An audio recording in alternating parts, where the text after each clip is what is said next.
मैं सुनील कुमार, सहायक शिक्षक मध्य विद्यालय हजारी, प्रखंड गोमिया, एक बार पुनः अपने YouTube channel learn and implement maths के साथ आपके सामने प्रस्तुत हूँ। और आज मेरी प्रस्तुतिकरण है चतुर्भुज के प्रकार के बारे में, टाइप्स ऑफ क्वाड्रिलेटरल। चतुर्भुज के विशिष्ट प्रकार होते हैं, उन विशिष्ट प्रकारों के बारे में हम लोग जानेंगे। इसे मैं आपके सामने एक चार्ट अथवा टेबल के माध्यम से यहाँ पर दर्शाया हूँ, और इसलिए दर्शाया हूँ ताकि आप इसे कॉपी में लिख लें और अपने फिंगर टिप्स से उंगली के पोर से इस तरीके से इस पर चला चला कर और इसको बोल बोल कर दिमाग में बैठा लें कि प्रत्येक विशिष्ट प्रकार के चतुर्भुज की परिभाषा क्या है। इसका उपयोग जब हम लोग इन विशिष्ट प्रकार के चतुर्भुजों के गुणों के बारे में पढ़ेंगे तब कार्य में आएगा, काम में आएगा। और उस समय बहुत सारे बच्चे परिभाषा सही रूप से जब याद नहीं रहता तो गलत रूप में सिद्ध करना चाहते हैं या फिर इसको रट जाते हैं। ज्यामिति रटने की चीज नहीं है, इसको समझने की चीज है। अब हम लोग विशिष्ट प्रकार के चतुर्भुजों के नाम के बारे में जान जाते हैं। पहला नाम समलम, जिसे ट्रेपेजियम कहते हैं। दूसरा समांतर चतुर्भुज, पैरेललोग्राम। तीसरा आयत, रेक्टेंगल। चौथा सम चतुर्भुज, रोम्बस। पांचवा पर स्क्वायर। एक काइट भी है, पतंग। लेकिन इस ज्यादातर हम लोग इन पांच के बारे में ही पढ़ते हैं और इसीलिए मैंने इन पांचों के बारे में आपको बताया है। एक एक कर उसके चित्रों को यहां पर आप देख रहे हैं, आप देख लीजिए। अब हम लोग इसकी परिभाषा के बारे में जानते हैं। पहला समलम, ट्रेपेजियम की परिभाषा, वह चतुर्भुज जिसकी सम्मुख भुजाओं का एक युग्म समांतर हो। युग्म मतलब पेयर, जोड़ा। आप जैसे एक जोड़ी जूते लेते हैं, वन पेयर, है ना, वन पेयर ऑफ शूज, फिर वन पेयर ऑफ चप्पल्स, फिर आप दास्तानों के भी एक जोड़ी लेते हैं। तो युग्म मतलब जोड़ा। यहां पर तो दो युग्म है। पहला है ए बी सी डी, यह सम्मुख भुजाओं का युग्म है, ए बी सी डी। और दूसरा सम्मुख भुजाओं का युग्म क्या है, ए डी और बी सी। इसमें एक युग्म समांतर होता है। समलम एबीसीडी में बात करें तो एबी समांतर है सीडी के।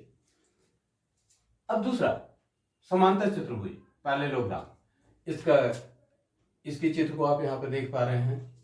परिभाषा क्या है, वह चतुर्भुज जिसकी सम्मुख भुजाओं का प्रत्येक युग्म समांतर होता है।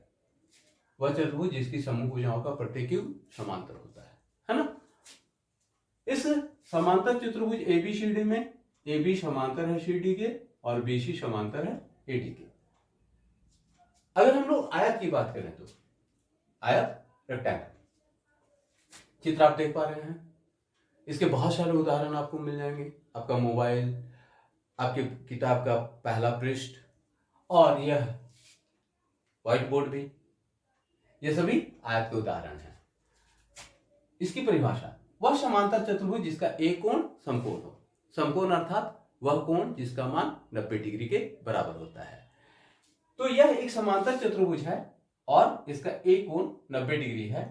अगर एक कोण 90 डिग्री हो गया तो चारों कोण क्या हो गए, 90 डिग्री हो गए। क्या कर रहे हैं यहाँ पर, ए डी और बी सी को ऐसे पकड़कर और सीधा कर दिया, है ना, सीधा कर दिया। सीधा कर दिया तो ये प्रत्येक कोण क्या हो गया, 90 डिग्री।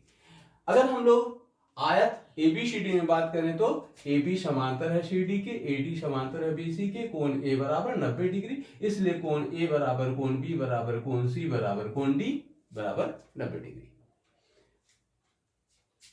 समचतुर्भुज, अगला विशिष्ट प्रकार का चतुर्भुज, रोम्बस। रोम्बस का एक आप चित्र देख पा रहे हैं। इसमें वह समांतर चतुर्भुज जिसकी सभी भुजाएं बराबर हों। अगर हम लोग समचतुर्भुज एबीसीडी में बात करें तो ए बी समांतर है सी डी के, ए डी समांतर है बी सी के, ए बी बराबर बी सी बराबर सी डी बराबर डी। ठीक है।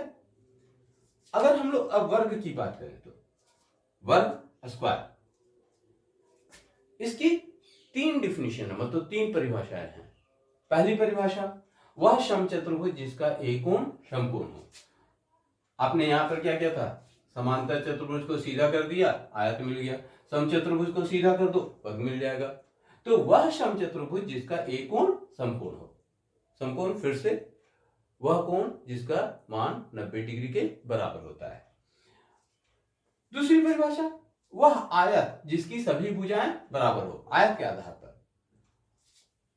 मतलब आयत का क्या होना चाहिए, प्रत्येक भुजा, सभी भुजा, मतलब ए बी बराबर बी सी बराबर सी डी बराबर ए डी।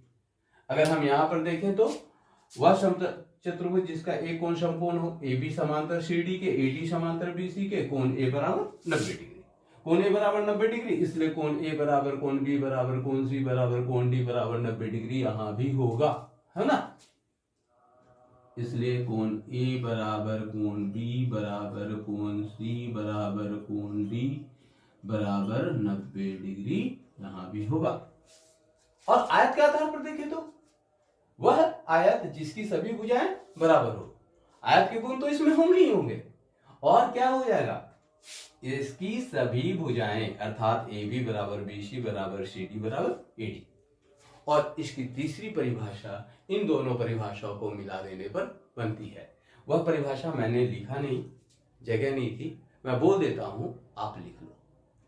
वह परिभाषा क्या है, वह समांतर चतुर्भुज जिसकी सभी भुजाएं बराबर हों और एक कोण समकोण हो। वह समांतर चतुर्भुज जिसकी सभी भुजाएं बराबर हों और एक कोण समकोण हो। ठीक है, यह इसकी तीसरी परिभाषा है। मुझे आशा है कि आप आसानी से इन चतुर्भुज के प्रकारों के बारे में समझ चुके होंगे और इसकी परिभाषा को आप अपने दिमाग में बैठा लेंगे।